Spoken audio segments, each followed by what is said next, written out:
Class, how are you? Welcome to week 4. I can't believe it's week 4 already, but it is. And we are right in the guts of V for Vendetta.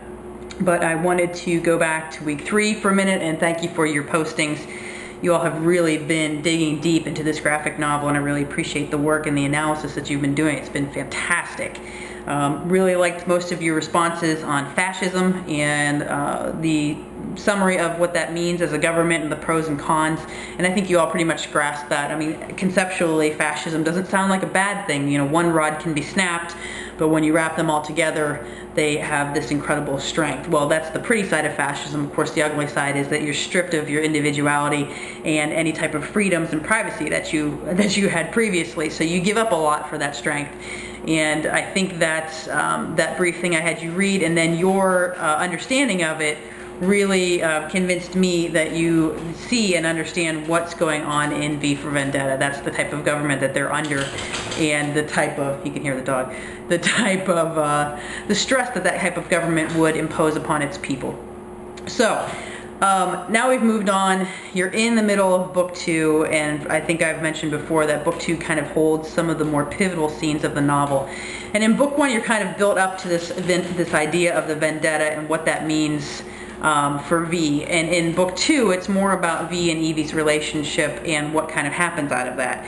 The two major things, of course, that happen in book 2 are V's speech to the people, which you discussed in depth about this week and have done a really good job analyzing the two, the version in the book and the version in the movie, and how they're very different, I think, in how he approaches the message that he's delivering to the people, that basically it's their fault. But the book version is chock full of metaphors. You get a really better sense of V as this dramatic type of figure, very book read, very smart, and his language is just thick with these metaphors. And then the movie version is stripped down kind of for the Hollywood audience, and he's very more accusatory towards the people right off the bat and all the way through the speech. So very, very different ways to approach the same message. So good job with that analysis as well. The other main scene in book 2 is probably the most important scene in the novel, and it's Evie's fake imprisonment by V. I would assume, I'm going to tell you this now, if you haven't read or finished book 2, you should probably stop watching this video right now because it's a spoiler, and I don't want to give away the plot or what happens to Evie if you haven't watched it. So I'm going to give you 3 seconds to click off the pause button or the stop button if you have not completed book 2. Alright, so you're still here. So the most important scene in this novel, I think, is V's, I guess, impetus to taking on this task of transforming Evie from this fear-based creature into this woman with no fear at all, and he takes this very drastic route to do it. He imprisons her, he shaves her head, he tortures her, asks her repeatedly, dressed as a prison guard, just to give up this little bit of information, and she'll be set free, which she will not do. And in the end, it comes down to them, you know, asking her one last time, all you have to do is give us something, some little bit of information. And she pretty much says, well, I think I'd rather be shot behind the chemical sheds, but thank you very much. And then you see her, you know, the guard says to her, well, then you have no fear, you're free. And she slowly walks out and finds herself back in the shadow gallery and realizes that V has staged this elaborate ruse to show her how strong she was.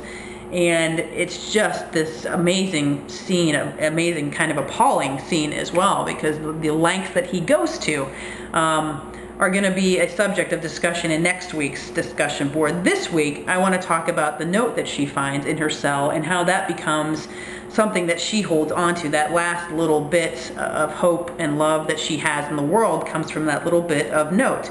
Now, when she gets out of prison, we also find out later on in the novel, I'm not sure it's in book 2 or not, that Valerie, the person who wrote that note, was real.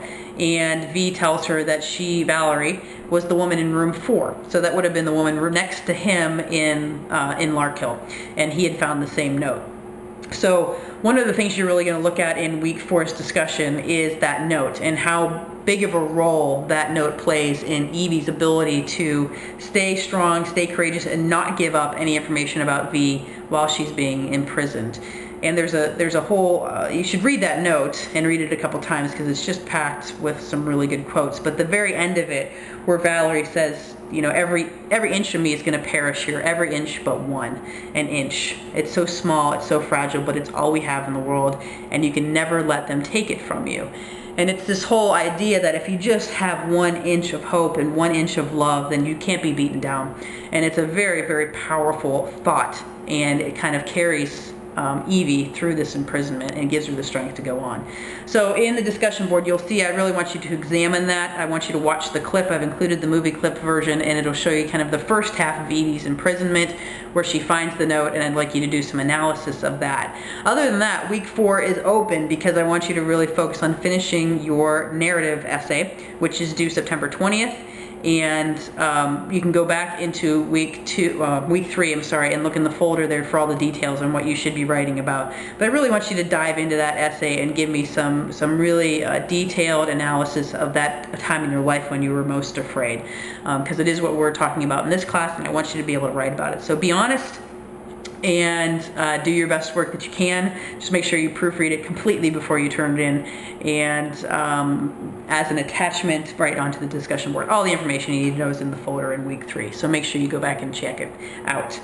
But week 2, again, I really want to get your thoughts on that, so please focus on that on the discussion board as well. I think it's the best book of the novel, although book 3 is very exciting. Book 2 really has the meat of the novel in it. I hope you felt the same way and enjoyed it, and I hope to see you again here next week. Thank you for all your work, as always. Your discussions and postings have been incredible and awesome, and you know I don't like to use that word, but I keep having to use it, and I'm really proud of the work that you're doing. So thank you, and I'll see you next week.